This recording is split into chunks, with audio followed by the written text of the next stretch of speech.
Tamil Nadu assembly ఎన్నికల ఫలితాలు ఒక రేంజ్లో ఊగిసలాడుతున్నాయి. దళపతి విజయ్ నేతృత్వంలోని టీవీకే పార్టీ ప్రపంచం సృష్టిస్తున్నప్పటికీ మ్యాజిక్ ఫిగర్కు కొద్ది దూరంలో నిలిచిపోవడంతో ఇప్పుడు అసలు సిసలైన పొలిటికల్ డ్రామా మొదలైపోయింది.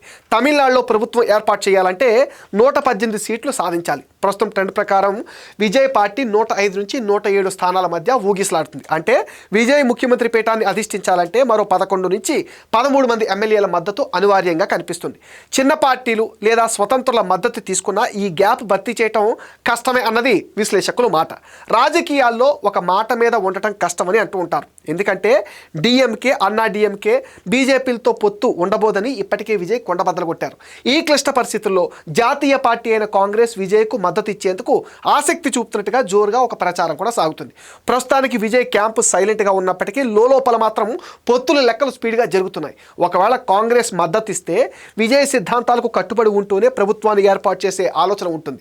మరి దళపతి తన మొదటి ప్రయత్నంలో కింగ్ అవుతారా, లేక కింగ్ మేకర్ల మద్దతు కోసం పట్టును విడుస్తారా అనేదే ఇప్పుడు తమిళనాడులోనే కాదు దేశవ్యాప్తంగా హాట్ టాపిక్గా మారిపోయింది.